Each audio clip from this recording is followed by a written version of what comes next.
Muy buenas tardes, días, noches, no lo sé, dependiendo para cada uno. Eh, Estoy muy contento de poder participar en este curso de literatura y derecho que se organiza y al que pueden asistir mucha gente de diferentes lugares del mundo. Bueno, pues me toca a mí hablar sobre las relaciones entre derecho y literatura. Un tema muy apasionante al que me he dedicado desde muchos puntos de vista, como abogado, como jurista, como profesor y también como escritor, como novelista, como cuentista y, y, y como filósofo que puede ver las dos ciencias y ver los puntos de relación que puede haber entre ellas dos. Parece que es un tema muy interesante y que vale la pena profundizar durante unos cuantos minutos en el tema de literatura y derecho. Porque, eh, bueno, aquí podemos ver muchas cosas, muchas relaciones. Yo no sé cuántos tipos de relaciones ustedes se puedan imaginar. Yo me hago una composición, al menos en mi cabeza, de dos géneros grandes de relaciones que pueden existir entre el derecho y la literatura. Unas primeras, un primer grupo de relaciones podríamos llamar eh, relaciones reflejo, donde cada una de las ciencias, pues, de alguna manera refleja lo que es la otra. Así, por ejemplo, los casos dramáticos del derecho penal, bueno, pues también recogen una historia increíble. Después muchos novelistas, muchos guionistas de televisión, de cine, recogerán y armarán un drama espectacular, con todos los cánones del drama literario, cumpliendo todas las reglas, por un lado. Y segundo, además de esto, pues el derecho también toma algunas cosas de la moral. Son las relaciones reflejo, ya veremos un poco con detalle cada una de estas, pero bueno, primero explicar un poco los dos grandes grupos de relaciones que podríamos encontrar. En segundo lugar, nosotros tenemos las relaciones de auxilio, porque ambas ciencias, artes, se relacionan intrínsecamente, ¿no? Hay unas relaciones donde una ciencia auxilia a otra. Auxilia a otra, pues ¿para qué cosas? Para saber cómo se escriben las cosas. Por ejemplo, esto es una cosa que más lo ha desarrollado la literatura y que ayuda mucho al derecho. También veremos algo de moral, narrativa y derecho, una nueva concepción de la moral y que está influyendo también en el campo jurídico. Y finalmente, las reglas de interpretación de los textos. Cómo ha ido evolucionando toda esta hermenéutica de los textos, este exégesis, ha recibido muchos nombres, estos métodos de análisis de la literatura que se han copiado después del tiempo también para el derecho. Es muy curioso como unas escuelas de interpretación de textos literarios han influido en la interpretación justamente del derecho y a la vez como la interpretación del derecho ha influido en el análisis de la literatura. Me parece que es un tema apasionante al que nos vamos a dedicar pues unos cuantos minutos. Entonces, dada la introducción, que he explicado más o menos cuál va a ser nuestro esquema de trabajo para el día de hoy, comenzaremos hablando justamente sobre las relaciones reflejo. Las relaciones reflejo tienen dos partes, ¿no? primero la dimensión dramática del derecho y después la dimensión jurídica de las novelas. Son dos cosas tremendamente relacionadas. Comencemos con la dimensión dramática del derecho. Los casos jurídicos tienen una importante repercusión en la literatura.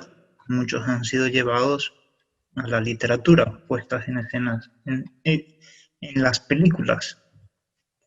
Seguramente recordaremos alguna película, por ejemplo, La Ciudad de Dios. La Ciudad de Dios, aquella película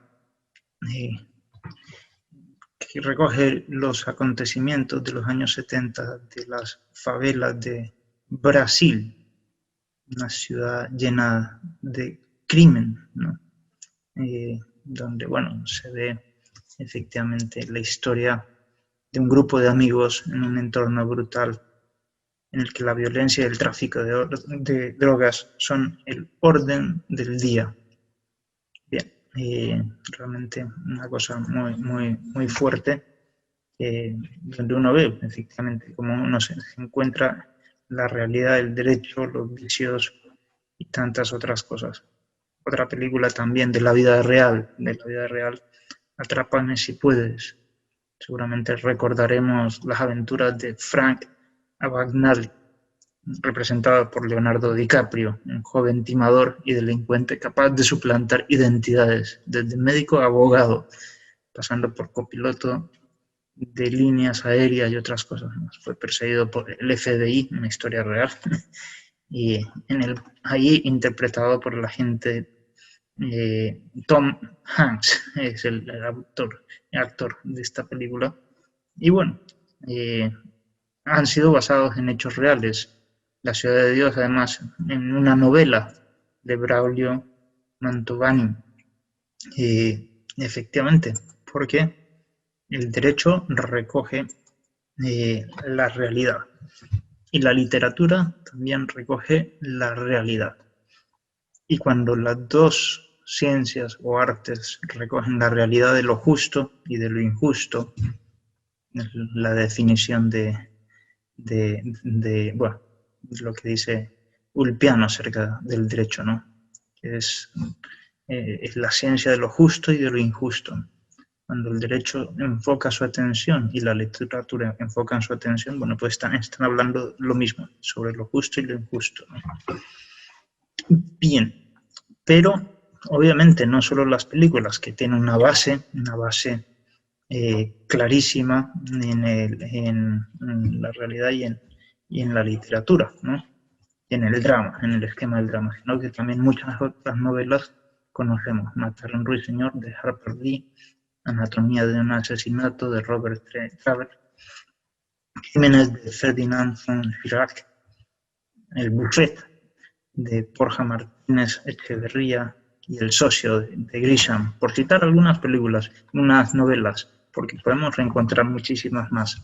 Y de hecho, sé que en el curso se han explicado o se van a explicar varias de estas novelas y sus repercusiones en el derecho.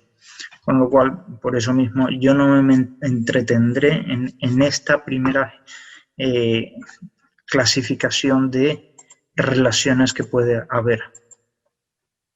Una segunda, que puede ser más interesante, la dimensión jurídica de las novelas. Ya esto es un poco distinto. No es la literatura que va al encuentro de los casos jurídicos, bueno, o que existen en la realidad, sino literatura escrita justamente para dejar una idea jurídica. Esto es la diferencia, ¿no? Hay novelas que tienen una dimensión jurídica muy fuerte, que más que narrar un hecho del pasado, proponen algo para el mundo jurídico, la dimensión jurídica de las novelas, ¿no? Y tenemos muchísimas de estas. Quizás de las más antiguas, la novela de Sófocles, Antígona, seguramente recordarán. Bueno, qué cantidad de detalles ha metido ahí jurídicos para proponer algo, Claro, hay una batalla entre hermanos luchando por el reino, uno de ellos cae, y el nuevo rey después decide que a esta persona no se le debe dar entierro. Antígona, bueno, y dice, no, yo tengo que dar entierro a mi familia. Esto lo mandan los dioses, lo mandan los cielos, ¿no? Yo no puedo contradecir todo eso. Viene ahí el problema fuerte para el hombre antiguo y para el hombre actual. ¿A quién hay que obedecer? ¿Cuál es la ley que vale? ¿Cuál es la ley superior? ¿En qué sentido? ¿Sí? Se le han dado muchas interpretaciones a esto. Ya después podríamos comentar alguna más. Porque también eran las leyes de la ciudad, eran las leyes de la comunidad. Hay que enterrar a los propios, a la familia, no hay que dejar sin sepultura a nadie, ¿no? Y Antígona termina desobedeciendo al rey y por eso mismo encuentra la perdición ella. Pero bueno, es una tragedia griega en todo su sentido, como lo ven, ¿no? Pero es muy interesante ver en qué medida digo, lo que nos propone Antígona, ¿no? ¿A quién hay que obedecer? ¿Cuál es la ley superior? Y es una dimensión jurídica muy fuerte de estas novelas, ¿no? Y yo mismo he escrito algún par de novelas, bueno, y aparte de un par de novelas, también algunos cuentos y algunas poesías y todo género de tipo literario. Un poco he intentado meterme ahí. Y en concreto pongo dos ejemplos. Uno que me han pedido hace poco, que es para un libro también de literatura y derecho, y es un cuento pequeño sobre la noche en que todo se escribió. En este voy a proponer directamente un caso jurídico. Muy por el contrario. En el segundo, por la paz de la Sicilia, que lo he publicado en mi blog, juancarlosriofrio.art.blog. Bueno, expongo también varias escenas jurídicas y varios problemas jurídicos, pero de una manera indirecta, como suele hacerse en la literatura. Rara vez se va a mostrar uno. ¿De qué se trata el primero? Digo, lo puedo compartir a quien quiera, obviamente es muy pequeño. Es la historia de un informático que entiende el mundo de la propiedad intelectual y decide crear un programa para que de manera serial vaya grabando en una gran base de datos todas las páginas que se pueden escribir en el mundo. Como ustedes saben, en la propiedad intelectual, el que primero escribe una página es el que gana los derechos de autor de eso, ¿no?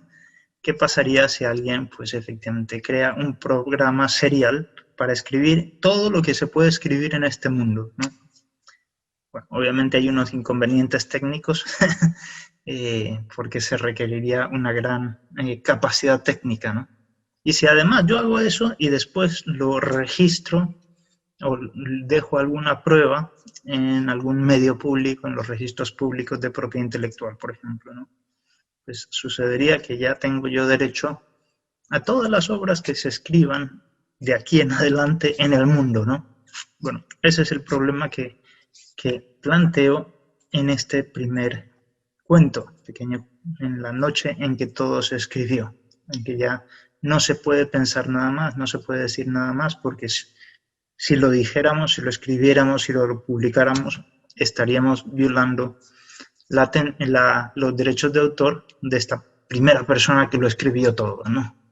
Me parece que con ese ejemplo, con ese cuento, hago reflexionar sobre los mismos pilares de la filosofía de la propiedad intelectual. ¿Por qué le damos la exclusividad a alguien? Simplemente porque lo escribió primero. Puede haber otro género de razones. Como saben ustedes, sobre todo si se han dedicado a la propiedad intelectual, es un tema muy debatido y me parece que el caso es interesante de analizar. es una primera aproximación en relación entre literatura y derecho, donde la literatura propone algo cómo se deben de tratar estas cosas. Y segundo, por la paz de la Sicilia. Yo viví 4 años en Italia y conocí bastante de la cultura italiana, muy buena gente y muy buena cultura en muchos sentidos, y también muy flexible, ¿no? Y también, bueno, como ustedes conocen, ahí nació la mafia, la Camorra, la 'Ndrangheta, varios de estos grupos que quieren tomar el poder de una ciudad por medios no tradicionales, por decirlo así.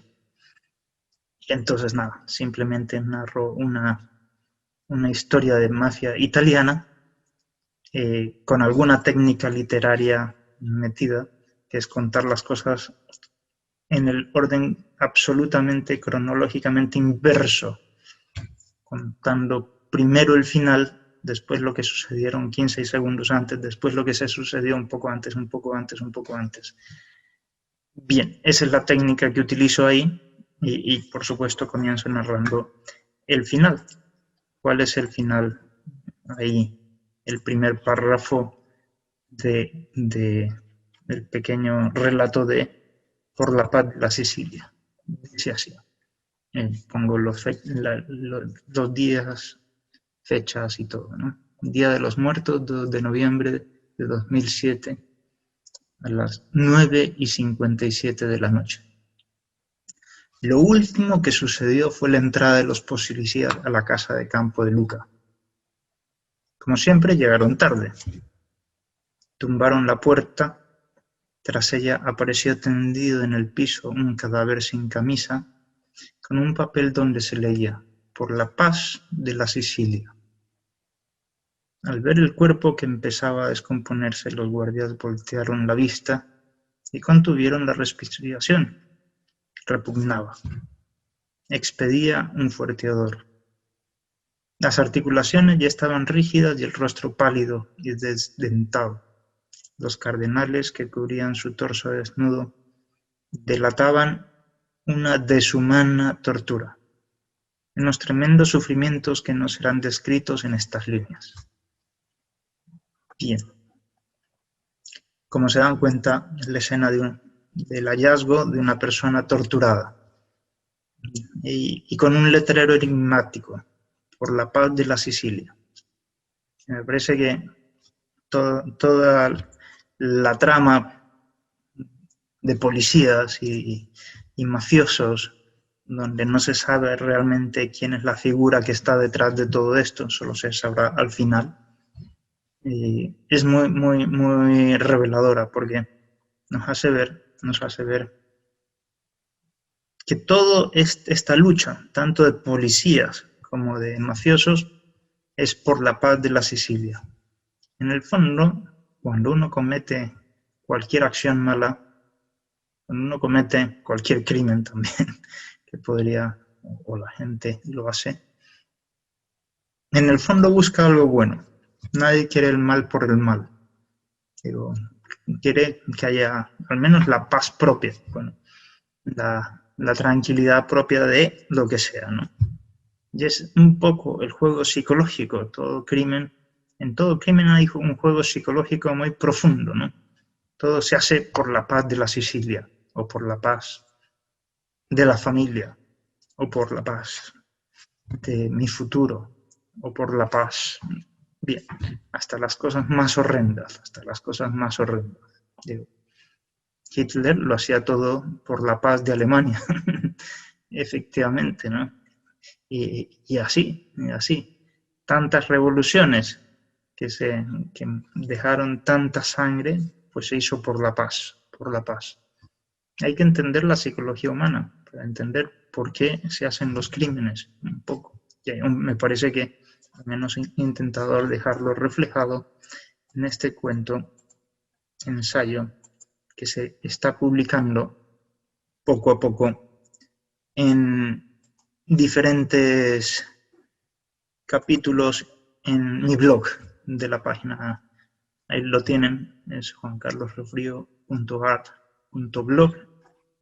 Hemos publicado los 4 primeros capítulos, cada uno con un ritmo distinto, porque en uno voy explicando solo 13 segundos, en otro 13 siglos, en otro 13 días, en otros 13 meses, y así. En cada capítulo utilizo un ritmo diferente, utilizando siempre el número que en muchos países es el de la mala suerte. Es una mezcla de thriller, que mezcla, bueno, pues esto, toda la superstición, toda la magia, toda la acción y las ideas más profundas. Ya veremos alguna más adelante, ¿no? Que pueden haber detrás de todas estas cosas. Pero, efectivamente, digo, en otros países, digo, es el número 7, ¿no?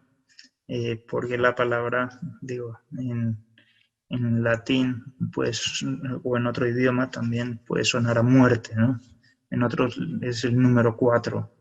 Entonces me parece que en China no hay piso 17, no hay piso 7, efectivamente, y no hay puesto 17. Así como en muchos hoteles, pues no hay habitación 13, porque la gente prefiere evitar los problemas de los huéspedes supersticiosos. Bien, en la novela juego con esto, con superstición, con mafia, con todo esto, con psicología y con derecho.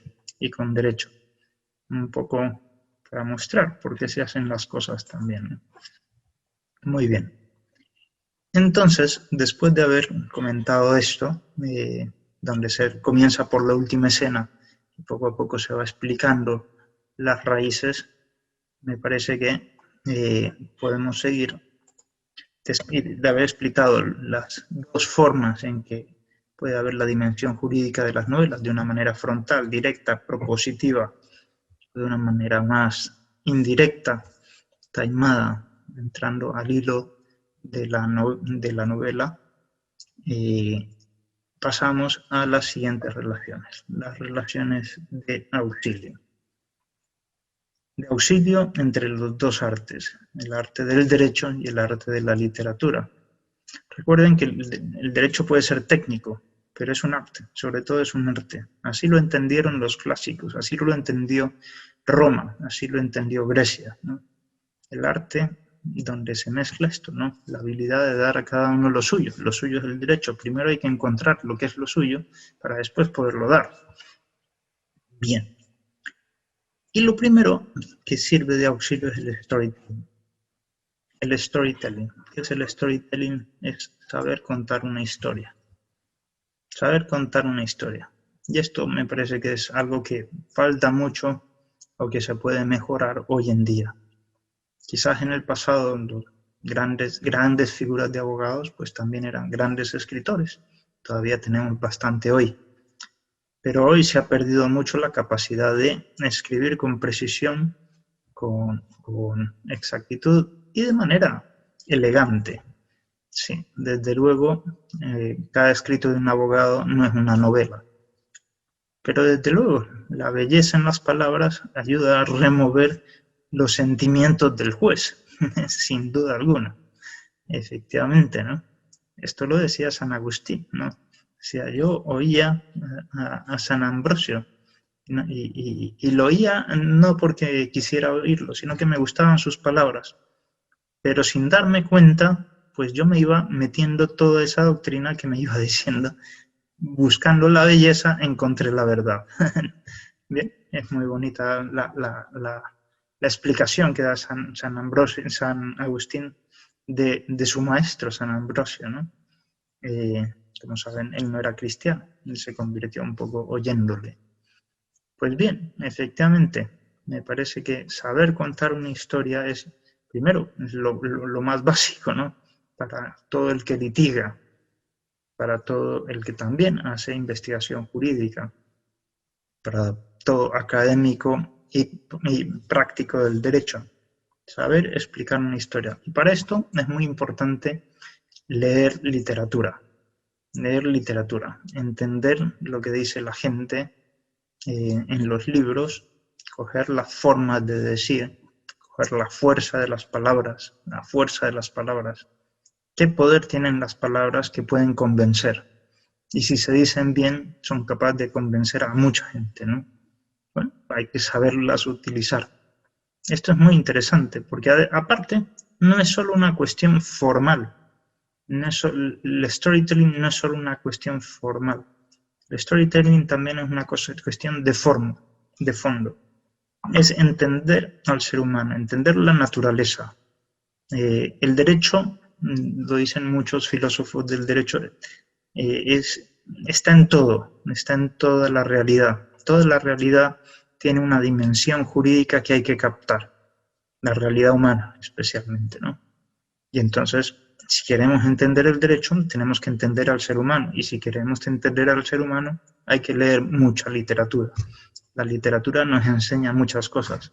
Me acuerdo un maestro que me decía, si quieres entender a las mujeres, cosa que es difícil, también podríamos decir lo contrario, las mujeres si quieren entender a los hombres, ¿no?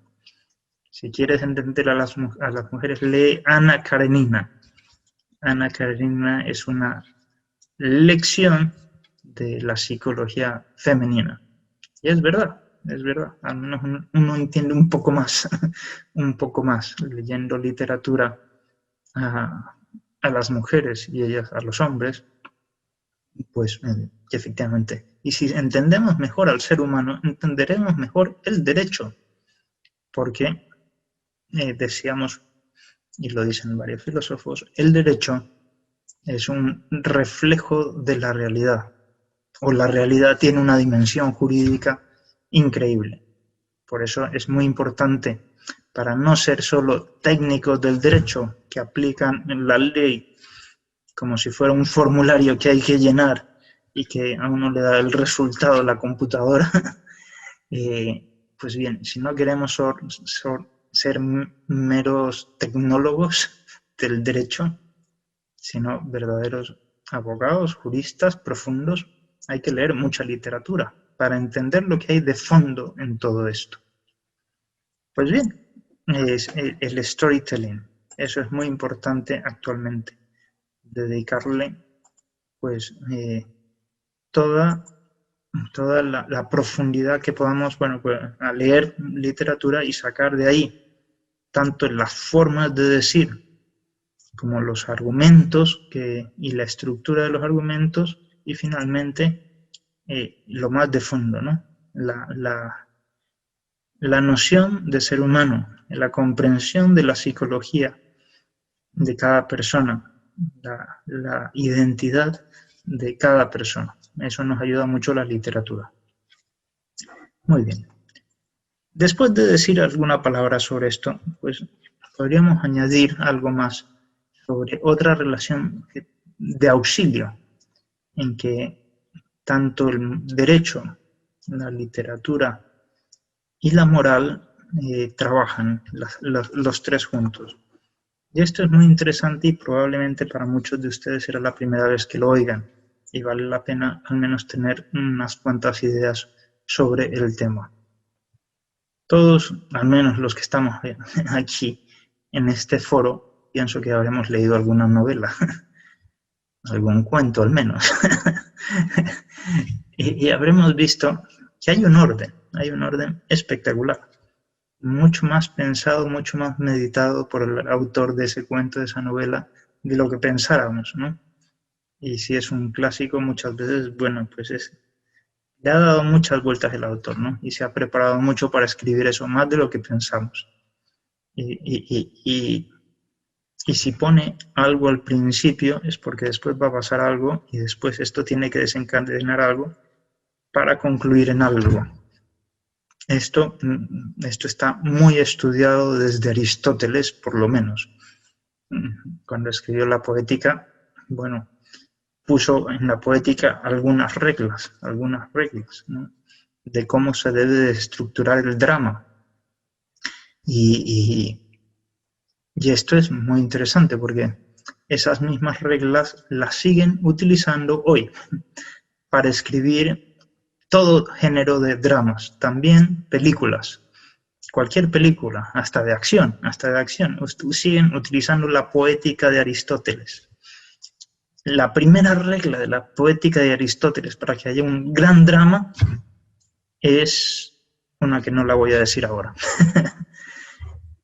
Porque primero quiero que ustedes piensen en algún drama, en alguna película, la que más les haya gustado, la que me digan, esta realmente fue buena. Y quiero que me digan si en esa se cumple esta regla. Piensen la película que más les haya gustado. Yo no les digo las mías, a mí me gustan mucho clásicos de la literatura que han sido llevados al cine, pero como El Señor de los Anillos, me parece que es la trilogía mejor filmada de la historia del cine, pero bueno. En fin, ya la pensaron, supongo. Díganme si se cumple o no esta regla, que según Aristóteles es la primera de todas las reglas de todo drama. Es la transformación del personaje. Un buen drama no tiene un personaje al principio, los protagonistas principales, que a lo largo de la película o del drama o del libro va cambiando. Hay sucesos que lo van haciendo cambiar hasta que al final es absolutamente otro. Y esto sucede, bueno, obviamente en El Señor de los Anillos. Uno ve a Bilbo Bolsón y a todos estos, obviamente, cómo han cambiado al final, ¿no? Cómo han cambiado, ya son héroes, ¿no? En Star Wars también el reconocimiento. Por eso es tan difícil hacer las segundas partes. En el Hombre Araña, por ejemplo, por poner algún otro ejemplo, ¿no? Es muy chistoso, como al principio es un don nadie y después, bueno, es un superhéroe. Y en la segunda parte, ¿qué es lo que tienen que hacer? Pues volverlo a basurear, a volverle a pasar las maletas de los estudiantes por encima de la cabeza diciendo tú no eres nadie, y él con un conflicto de personalidad para después convertirse. Y en la tercera parte, ¿qué es lo que tienen que hacer para que haya una transformación fuerte? Porque ya está convertido el personaje. Pues volverlo malo para después redimirlo. Eso es el problema de las segundas partes y terceras.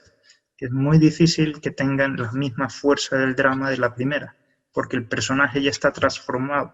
Entonces tienen que volverlo a destransformar, decodificar o lo que sea, deconstruir para que pueda haber algún buen drama en las segundas y terceras partes.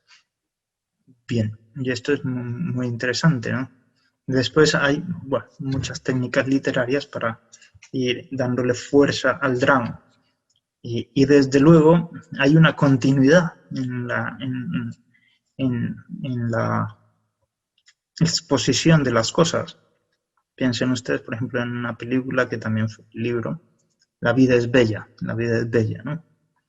Entonces, una de las escenas que realmente a uno se le ponen más los pelos de punta es cuando él le toca, está en el restaurante, y los dos en el campo de concentración, uno en un lado, otro en el otro, y para recordarle el amor en el aniversario, pues lo que hace es, pues se halla la manera de poner el tocadisco hacia afuera, hacia la ventana, para mostrar la música de Offenbach, ¿no?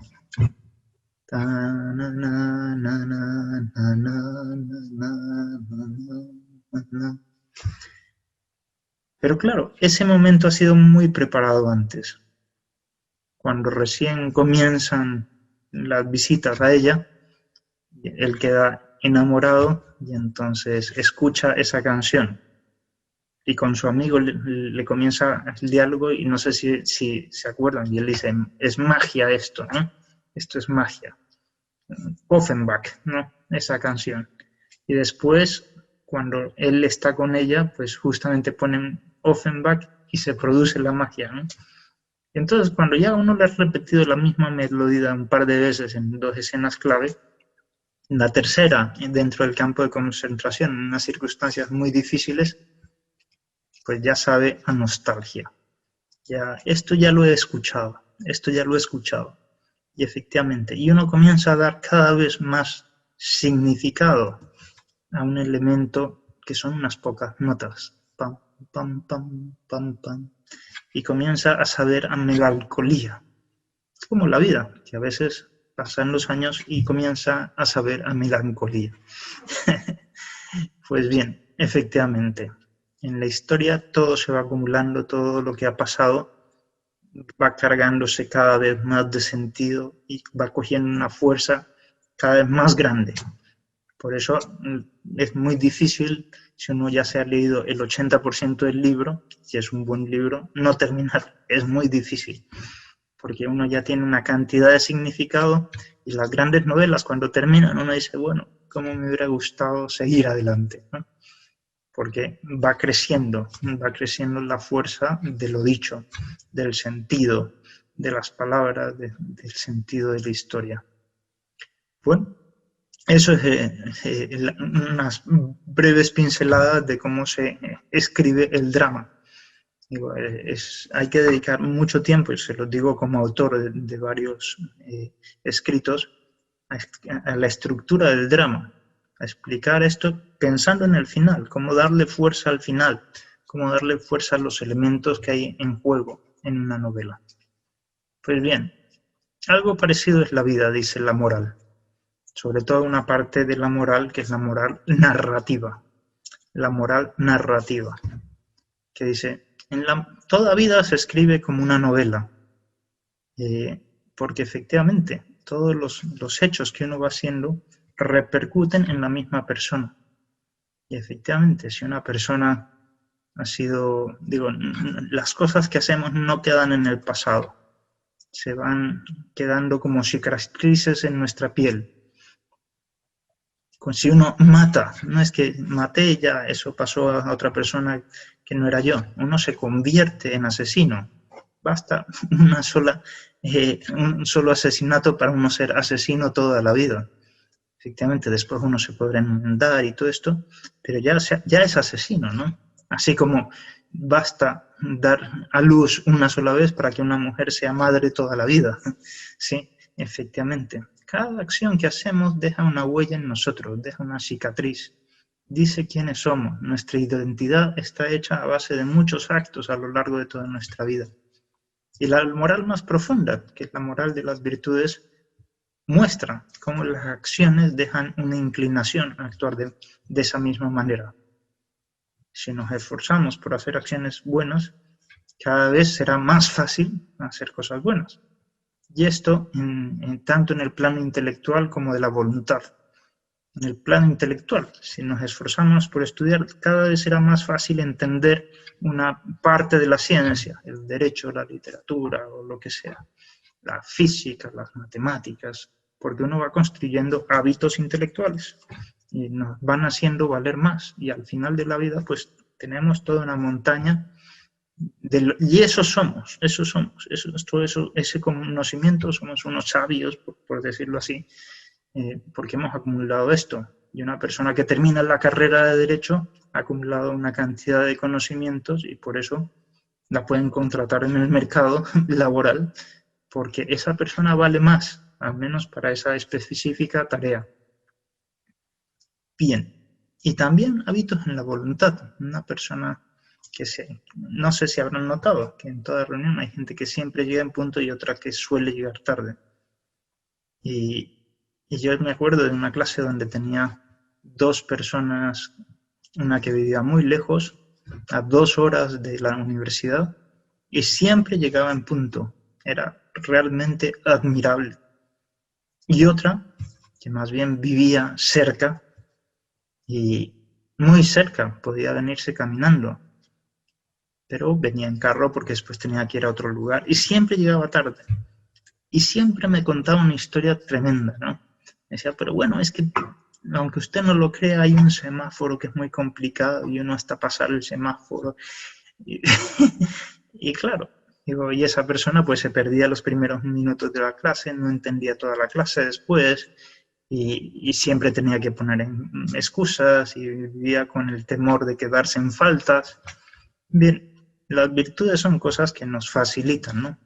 uno se acostumbra a esto, a ser previsor, y adquiere una virtud, un hábito, una facilidad para llegar en punto, para pensar correctamente, para estudiar con profundidad, la virtud de las estudiositas, o la virtud de la jucunditas, ¿no? De estar alegre, ¿no? Es también una virtud. O de saber jugar un deporte, digo, eso es también una cierta virtud mencionada en la Suma Teológica a todas estas, ¿no? Y así, a lo largo de nuestra vida, todos quienes somos, pues, vamos acumulando, vamos creciendo o decreciendo por dentro, vamos creciendo en hábitos buenos, que pueden ser en conocimiento intelectual o en virtudes de la voluntad, o vamos creciendo en vicios, ¿no? Y uno se da cuenta también que con los años a uno le puede costar más una cosa y otra, ¿no? La pereza, yo qué sé, la puntualidad, el actuar con delicadeza, tantas cosas más. Uno puede crecer o decrecer, y por eso los grandes criminales no aparecen generalmente en la universidad, sino ya ha pasado muchos años. No sé si se han dado cuenta de esto, ¿no? Ya son gente no joven. Hay de todo, hay de todo. Los grandes criminales muchas veces tienen sus años, ¿no? Porque han acumulado toda una cadena de vicios que después efectivamente hacen que sea una de estas cosas, ¿no? Y todo se resuelve, si uno lo ve desde otra perspectiva, el día de la muerte, ¿no? El día de la muerte uno ahí tiene acumulado mucho, para bien o para mal. Esto es una cosa, ¿no? En la novela esta de Por la paz de la Sicilia, pues termina un poco esto, ¿no? Rindiendo el juicio final de una persona, justamente el personaje que no se sabe, bueno, ahí aparece uno de los personajes centrales, que es de los jefes de la mafia, y bien, rindiendo el juicio sobre todo lo que ha hecho, ¿no? Bien, aparece de una manera disimulada, como lo he dicho, pero efectivamente toda la moral de una persona se va acumulando, para bien o para mal. De ahí que sea tan importante esforzarse en hacer las acciones buenas, porque si uno hace una acción buena, después es más fácil hacer otra y otra y otra. Uno actúa en cantidad de cosas de una manera cibernética. ¿Cómo nos peinamos cuando nos levantamos? Pues siempre para el mismo lado o para el otro, o no, cómo nos afeitamos. Siempre. Sería tristísimo tener que levantarse y decir, bueno, y esta mañana, ¿por dónde me voy a afeitar? Obviamente, no es mi caso, ¿no? Pero bien, y también acumulamos movimientos cibernéticos para todo, para las acciones, para el bien y para el mal. Se va construyendo una historia, a lo largo de la vida. En el derecho también hay consecuencias de este drama. Podríamos decir que hay una parte del derecho que se puede explorar, que es el derecho narrativo.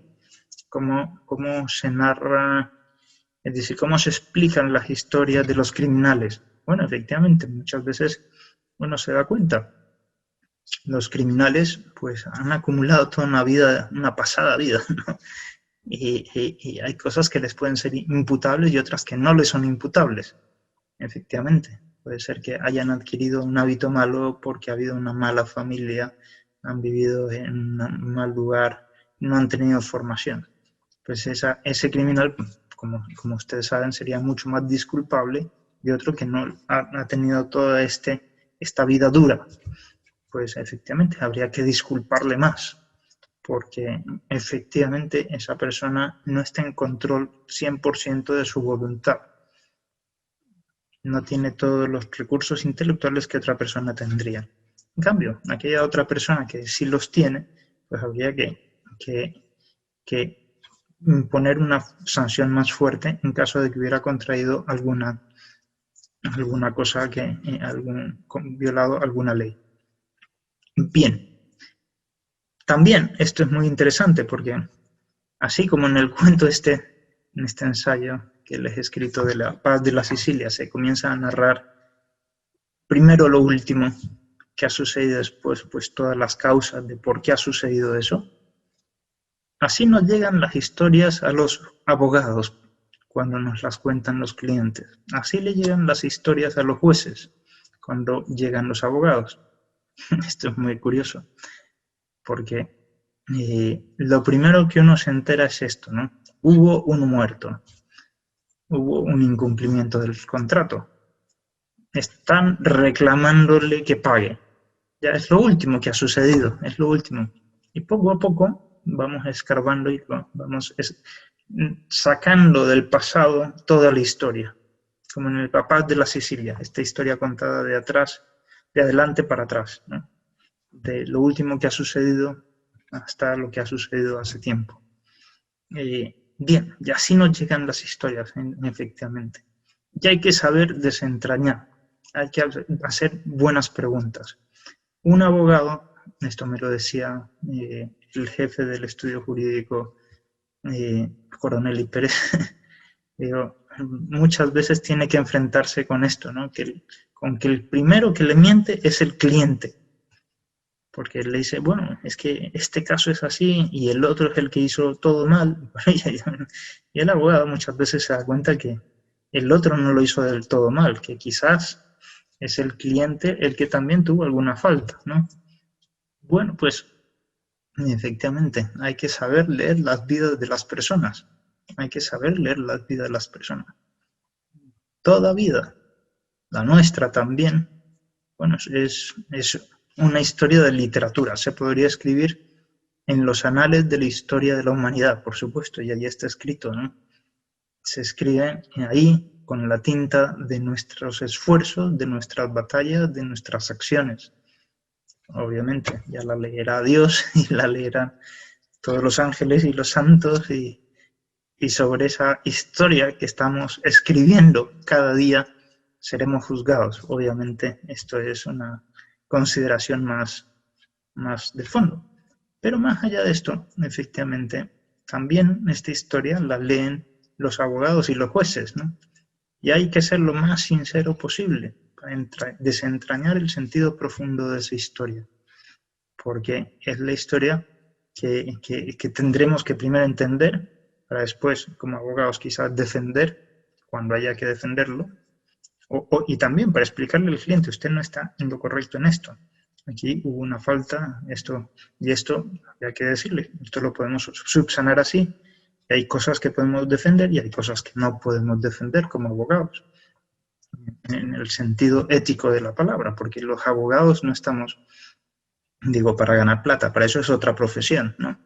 Obviamente es un trabajo que es remunerado, estamos para, digo, la ilusión de una persona que entra a la carrera de Derecho es como la de Superman, luchar por la justicia, ¿no?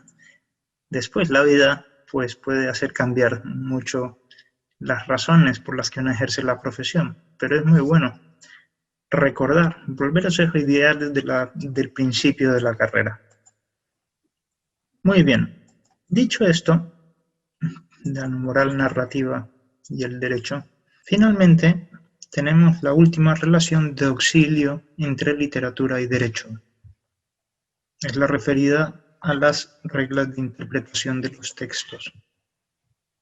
Una relación histórica entre diversas ciencias, especialmente la ciencia de la literatura y del derecho, o diversos artes, si se quiere también.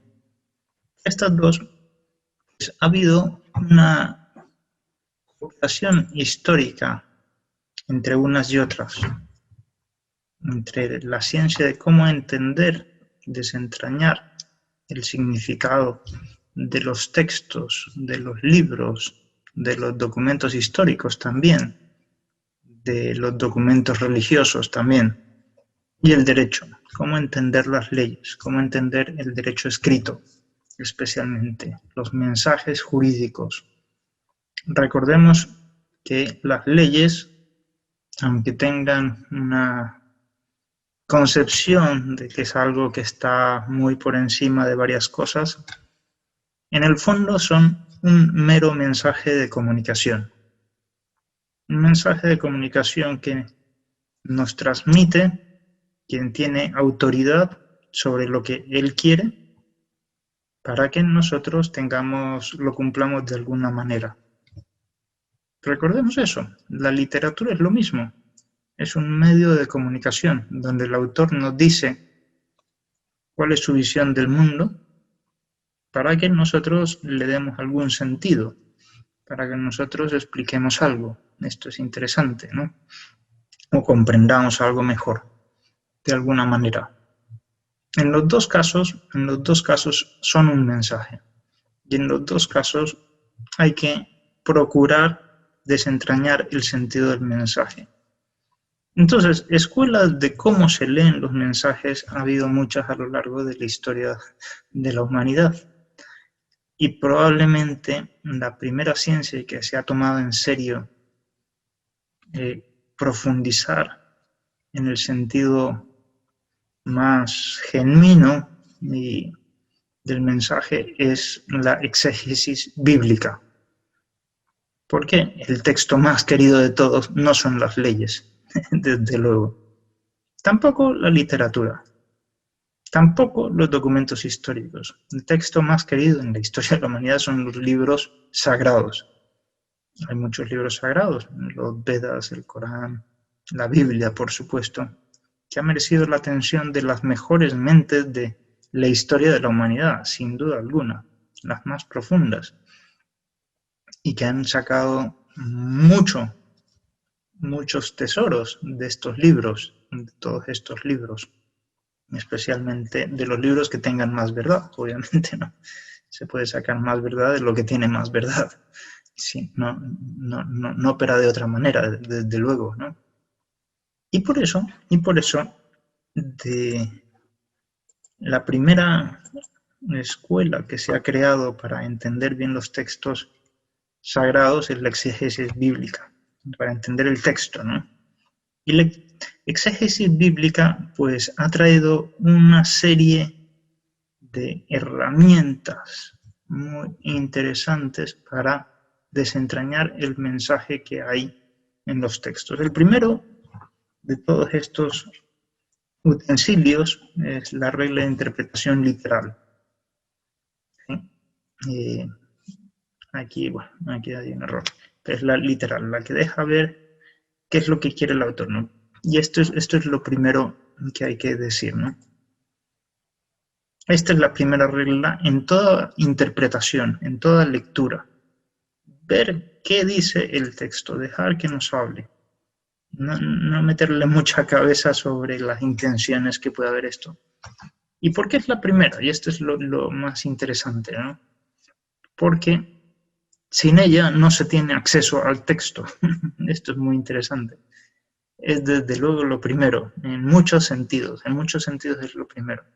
No tenemos acceso al texto si no tenemos una primera lectura y sacamos pues los primeros conceptos con los conceptos ordinarios, con las palabras que ordinariamente se utilizan, sean técnicas o no. No, efectivamente, el sentido natural y obvio lo recordamos en algunos códigos de algunos países, ¿no? Dice, primero hay que estar al sentido natural y obvio de las palabras. Pues esa es la interpretación literal. Después también al sentido técnico. Esas dos corresponden a la interpretación literal, porque también es lo que normalmente la gente entiende por esas palabras. Esto, sin duda alguna, es la primera regla de interpretación en la exégesis bíblica y en cualquier género de interpretación o de método de análisis de textos. También en las leyes. Segundo, la intención del autor.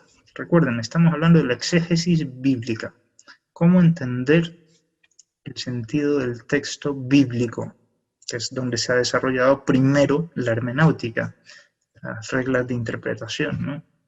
Entonces, es lo que dicen, bueno, intenta entender primero al autor qué le ha movido a escribir eso para después entender mejor el texto, ¿no?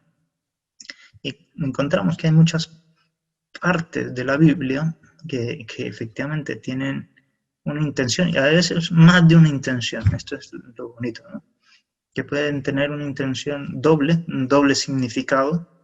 Algunas profecías de Jesús, bueno, se cumplían 70 años después, la destrucción de Jerusalén, del templo, no quedará piedra sobre piedra, recordarán.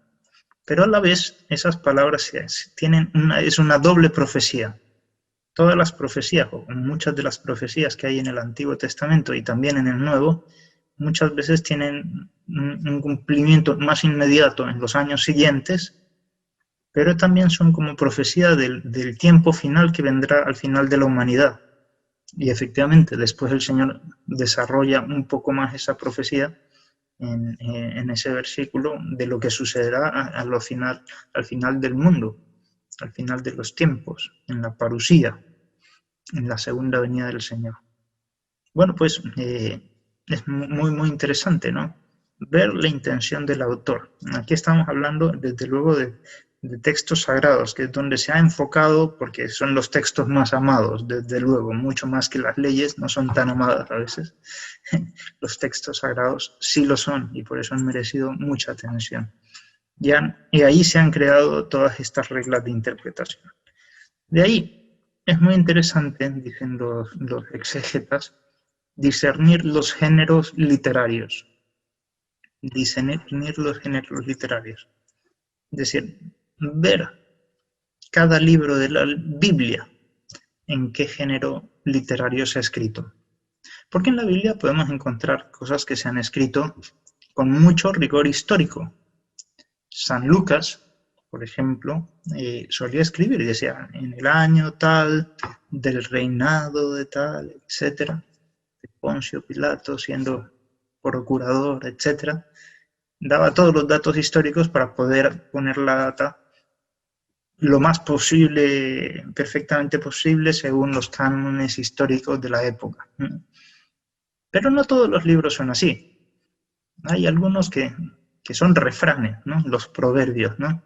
Ahí efectivamente, digo, son refranes, es otro género literario muy distinto. Antes también encontramos cánticos, el cantar de los cantares, ¿no? Dicen que se utilizaba para las bodas, para cantarlos en las bodas. Vaya uno a saber, bueno, cuán probado es eso, ¿no? Yo creo que, estas son interpretaciones que le dan los exégetas para entender cómo se utilizaba ese texto en el pasado. Y uno, pues, dándose cuenta de esto, pues tiene otro sentido, ¿no? Otros están narrados un poco más en forma de cuento para dejarnos una moraleja, como cuando el diablo está conversando con Dios y le dice, oye, ¿qué te parece de Job? Que no, seguro no es tan bueno como tú piensas, le dice el demonio a Dios. Bueno, obviamente una conversación de estas bien, más parece una historia para explicar el sentido del dolor. Y esto es mucho más profundo, ¿no? Es mucho más profundo, ¿no? Desde luego, pudo haber sucedido que a un Job le haya sucedido todas esas cosas, pero el diálogo está narrado en forma de cuento casi, ¿no? Con lo cual hay que entender bien las intenciones del autor, las intenciones que hay detrás del autor y el género literario, que es lo que está en esta regla de aquí, para entender qué es lo que nos quiere transmitir, para darle el significado, ¿no? Cada que oímos algo, tenemos que forzosamente darle algún género de interpretación. Digo, interpretar es darle sentido, tratar de captar lo que nos dicen para ver qué sentido tiene, efectivamente, ¿no? Es muy importante. En las leyes, desde luego, muchas veces esto es más complicado, porque todas las leyes tienen un género literario, al menos que es legal, ¿no? Aunque uno puede decir las declaraciones de derechos humanos tienen otro género literario, son declaraciones, ya no son normas operativas, muchas veces son normas programáticas. Y dependiendo del género, efectivamente, hay que darle un sentido u otro, ¿no? No es lo mismo los fines de la Constitución que las divisiones de los poderes del Estado, que las normas más programáticas, donde dice no puede haber este tipo de impuestos, por ejemplo, ¿no? Bueno, efectivamente, o los impuestos serán progresivos, entonces, bueno, ya son normas operativas que hay que darles un sentido muy distinto, ¿no? Bueno, pues seguimos con el campo de la exégesis bíblica y de las normas de interpretación que se dieron ahí. Lo mismo que hemos escuchado en el derecho, pues el contexto. El contexto es muy importante para poder entender a los autores. Y hay varios tipos de contextos, ¿no? Primero, el contexto histórico. El contexto histórico implica todo el contexto geográfico, político, religioso. No puede entender porque dicen, bueno, subamos a Jerusalén cantando cuando ve la geografía de Jerusalén, que está en lo alto de la montaña. Efectivamente, hay que subir. Cuando las tribus van a celebrar las fiestas principales, tienen que subir. Entonces entiende la palabra y entiende que puede uno sacarle un segundo significado más profundo, ¿no? En toda la vida es un camino al cielo, efectivamente, ¿no? Pero primero hay que entender el contexto geográfico, político también, ¿no? Efectivamente, si uno no entiende, digo, las batallas con Nabucodonosor, pues no va a entender nada de Daniel ni de toda esta gente, ¿no? Hay que entender el contexto geopolítico, histórico, religioso, ¿no? Religioso, porque en el mundo antiguo la gente mezclaba en la cabeza religión, política y derecho. Las tres cosas eran lo mismo. Si uno no sabe eso, pues pasando a otro tema, ¿no? Ya más literario. No entiende Antígona. Si uno no entiende que para el hombre antiguo no había diferencia entre derecho, religión y política, todavía para muchos no hay diferencia entre política y derecho, ¿no? Y para el mundo antiguo, pues estas cosas, y moral además, todo estaba unido, todo era una misma cosa. Pues no entiende Antígona. Dice, bueno, pero una cosa es la ley y otra cosa es la moral, pero no entiende el drama griego, ¿no? Pues bien, es importante entender el contexto. Quizás el contexto, cuando se habla de contexto, hoy día más en el derecho se habla del contexto del mismo párrafo, ¿no? En la Biblia también, el contexto literario, la oración, el párrafo, el libro, si está en el Antiguo o en el Nuevo Testamento, porque claro, todo el Antiguo Testamento adquiere una luz tremenda con el Nuevo Testamento. Todas las profecías se cumplen, esto con la llegada de Jesucristo, y uno entiende ahí todo este libro, efectivamente, cómo una parte ilumina a la otra. También el Antiguo Testamento, de alguna manera, son las primeras luces del Nuevo Testamento. Es una obra magistral. Es la única, para los que creemos en que la Biblia es palabra de Dios, es la única obra escrita por Dios, ¿no? Obviamente, con la cabeza y con las manos y con la lengua, y se ha transmitido de los agiógrafos, de quienes lo escribieron. Pero en el fondo, detrás, quien está dictando todo es Dios, ¿no? Por eso se puede escribir y se pueden narrar los hechos que van a suceder en el futuro, porque solo Dios conoce el futuro. Y así está escrito perfectamente cómo va a morir el Señor, allí crucificado, ¿no? Y van a rifar sus vestidos. Y aparte será, bueno, el siervo que da su vida por el pueblo y lo van a traspasar con una espada. Todas las cosas de la crucifixión están profetizadas muchos años antes, porque el agiógrafo va preparando, Dios, quien escribe todo este libro, va preparando todo lo que va a suceder, como en cualquier libro literario, ¿no? Esto es muy impresionante cómo se da. Veamos ahora en la literatura. Después de que se desarrolló en la parte teológica toda la comprensión del texto bíblico, en este caso, ¿no? Pues se ha desarrollado también algo parecido en la literatura y en la historia. Una exégesis de los libros famosos de la antigüedad, y después de todo género literario, y cómo analizarlo, ¿no? Y también, en la historia, y como la cola del perro, pues llega la exégesis o la hermenéutica jurídica, que copia muchos de esos métodos aparecidos en otras ciencias y los asume y les da un sentido para saber leer las leyes. Pero primero han aparecido estas reglas de cómo leerlo en otros lugares. Esto es lo importante. Entonces, por eso conviene prestarle una atención a esto, los métodos de análisis literario. Alguna clasificación dice que se podrían dividir los métodos de análisis literario en tres. En los métodos inmanentes, trascendentes e integrales, ya los veremos. Los métodos inmanentes sacan conclusiones del texto. Se fijan solo en el texto y de ahí van partiendo, van sacando una y otra conclusión. Entonces, claro, recordemos qué es exégesis. Exégesis significa explicar. Explicar. Significa explicar, traer, interpretar lo más objetivamente que se pueda, pues el texto, saber sacar del autor, bueno, pues su mensaje, captar el mensaje, ¿no? Bien, entonces si queremos explicar qué es lo que dice un texto, pues lo primero que hay que hacer es leerlo, ¿no? Efectivamente, y ver cuál es su estilo, su forma, su estructura. Esto podríamos decir que son lo primero que se ve en cualquier texto, ¿no? La estilística, que es el método que se caracteriza por abordar el estilo, especialmente la elaboración del texto, a partir de las estrategias lingüísticas. Efectivamente, aquello que utiliza el autor para captar nuestra atención. Las formas de decir.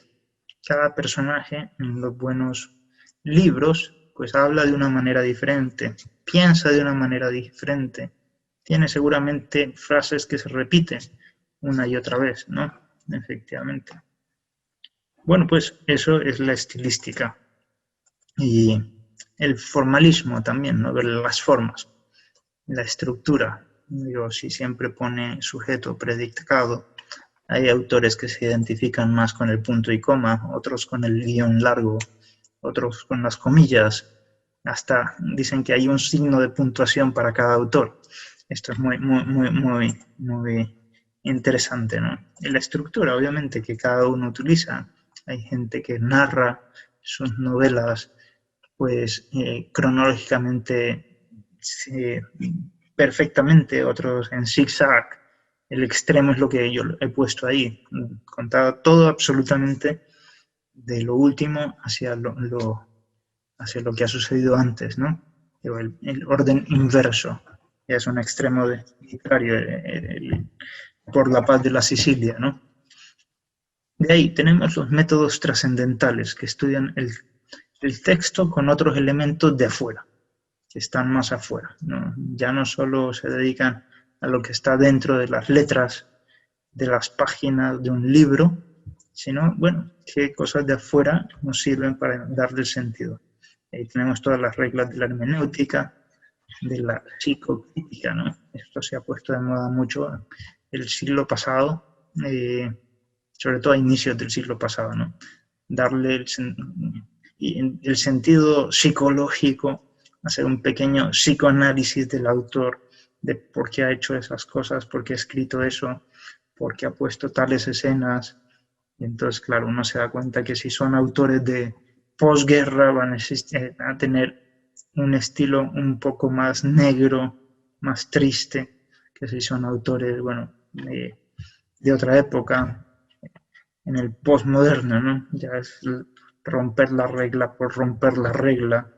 Ya uno se encuentra en los estilos postmodernos las cosas más absurdas, es decir, como cantidad yo qué sé, de ensayos, ¿no? Un escrito sin verbos, un escrito sin adjetivos, un escrito, varios de estos ejemplos los tengo en un libro de juegos de pluma, ¿no? Se llama. Y esto es posmodernismo sin duda alguna, ¿no? Y es esto, ¿no? La psicocrítica.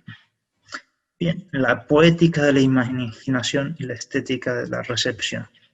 Bueno, también, efectivamente, a veces uno puede meterle cuento a las cosas más baladís, más pequeñas, ¿no? Digo, y efectivamente, ¿no?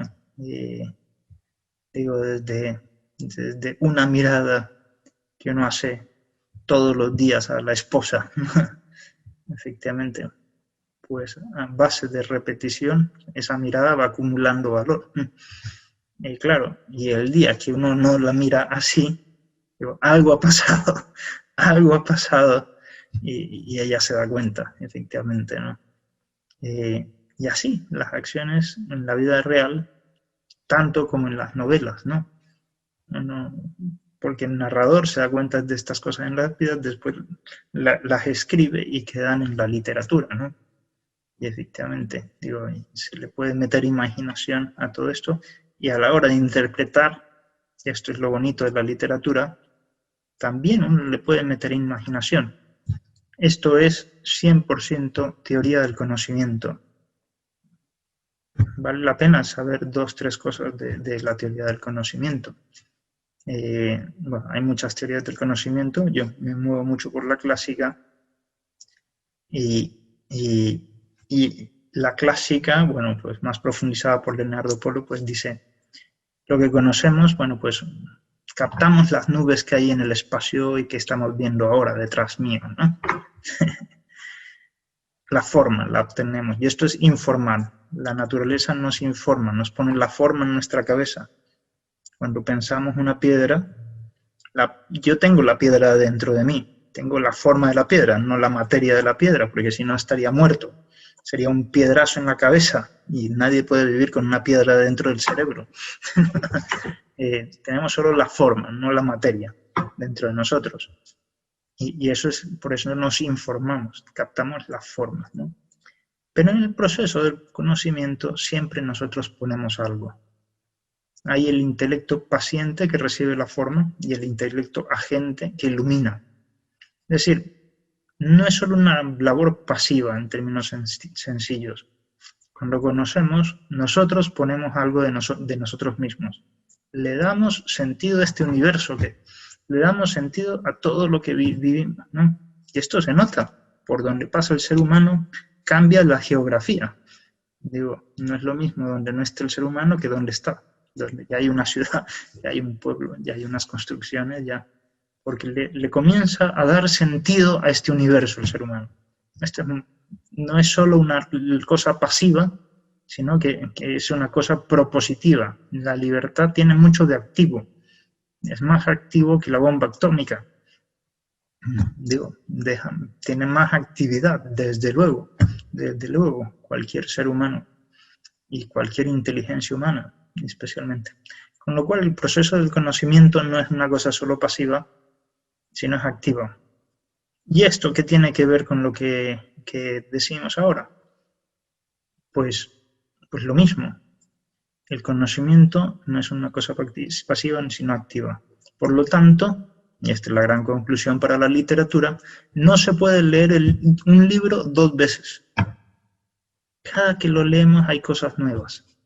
Cada que leemos, aunque sean las mismas letras, descubrimos algo, o nos dice algo, o nos mueve algo, o nos perturba de otra manera.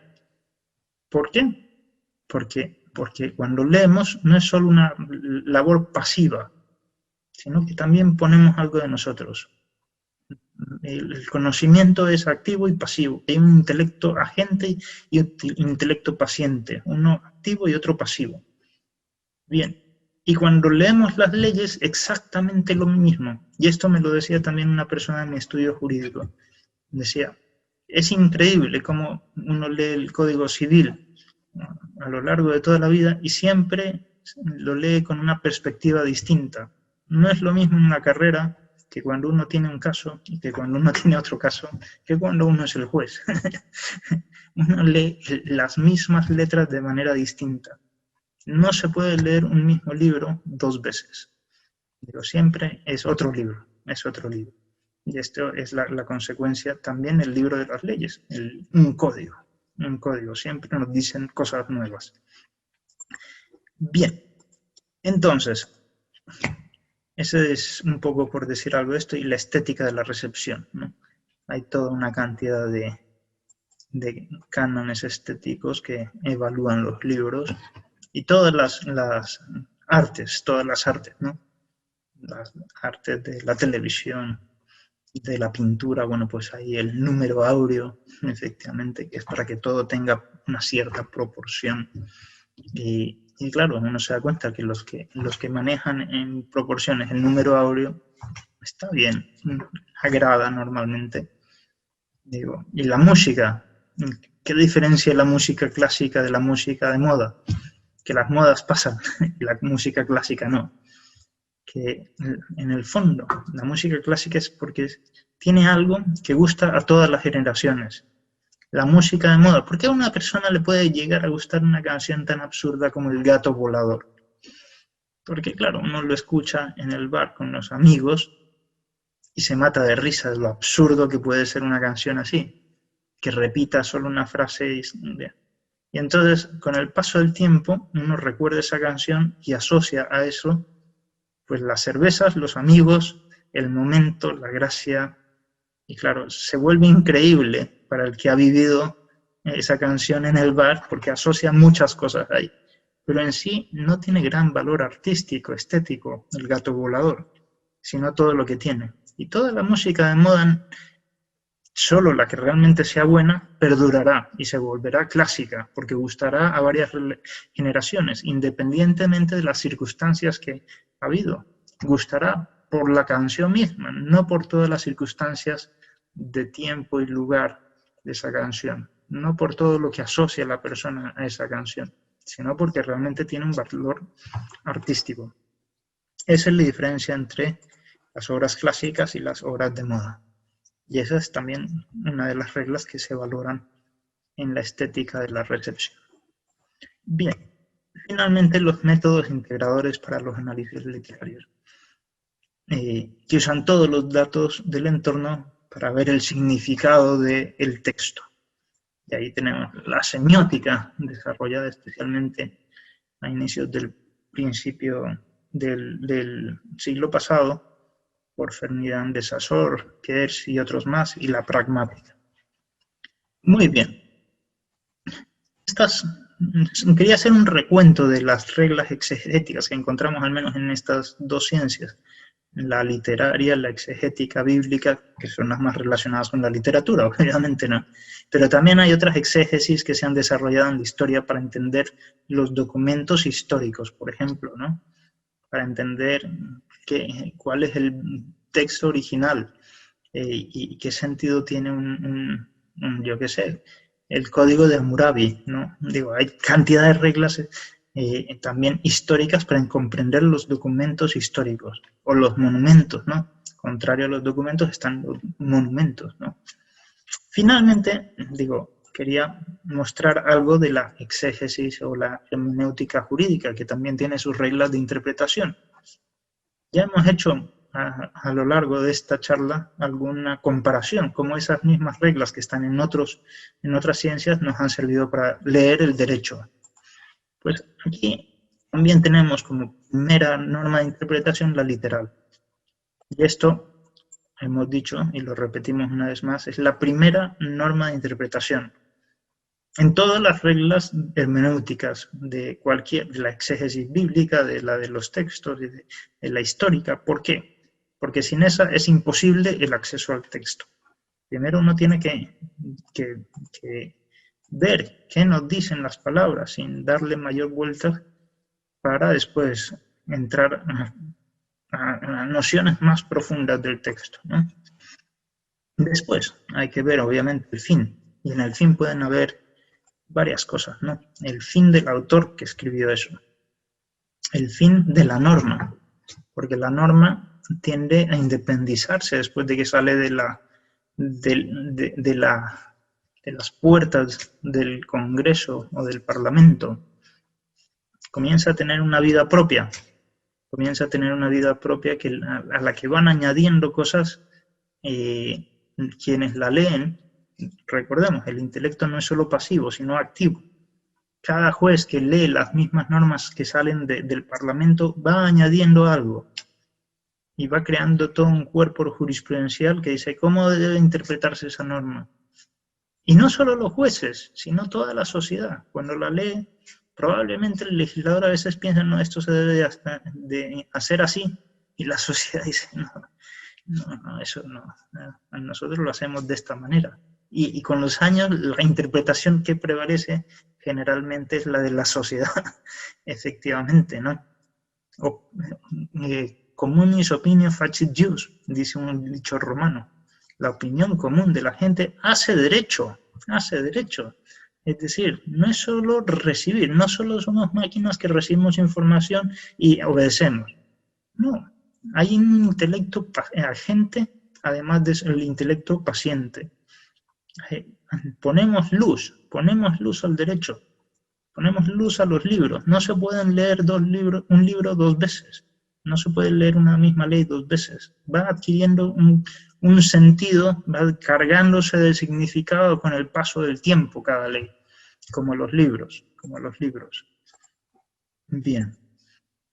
De ahí también el fin del ordenamiento jurídico ayuda a darle un sentido a la norma.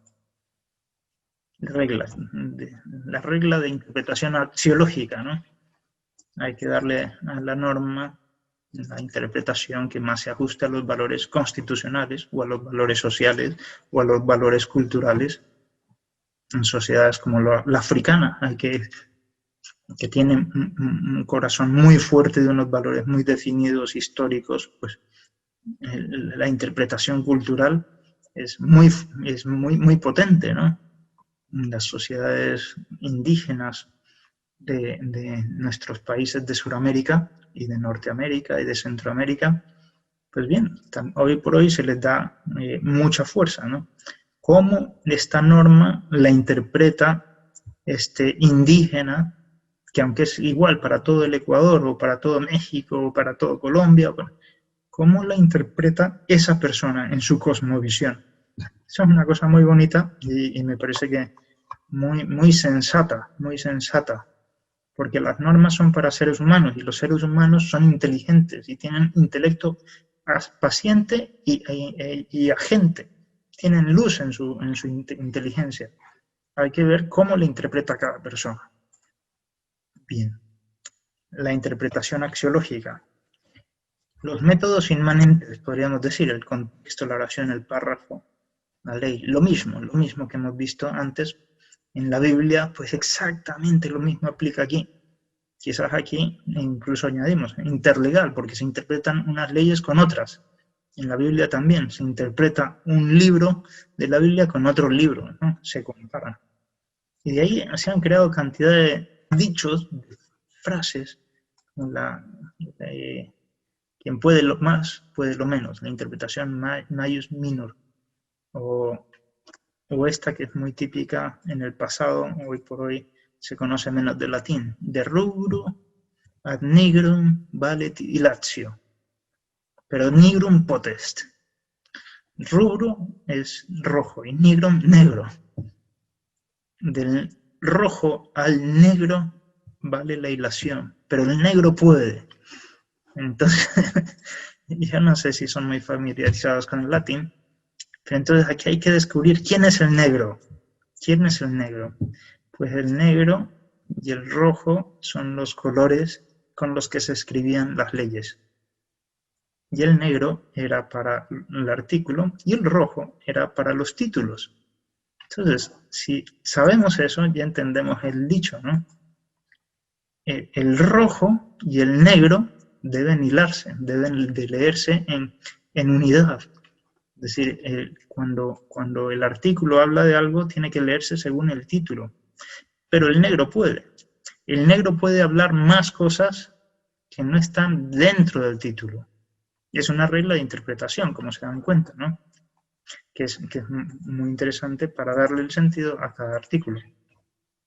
Los métodos trascendentes. Los métodos trascendentes, bueno, pues hay muchos autores que hablan, Elric y otros más, ¿no? Del living law. Hoy por hoy se hablan de la living constitution, ¿no? Se utilizan, como en la literatura, agentes externos a la norma para entender la norma. Agentes externos al legislador, al momento histórico en que se produjo la norma, para entender la norma. Y por eso es posible hablar de un living constitution hoy en día.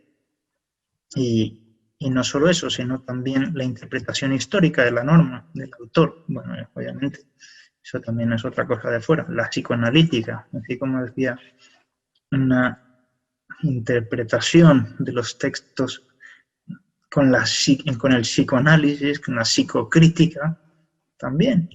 Sobre todo en el realismo norteamericano se ha desarrollado toda esta visión psicológica de la norma, ¿no? Recordamos a Jerome Frank, y también en el realismo escandinavo también se ve mucho las normas como efecto de la psicología, del consciente y del subconsciente humano. Y es válido tratar de entender cuánto puede haber de consciente y subconsciente en cada norma.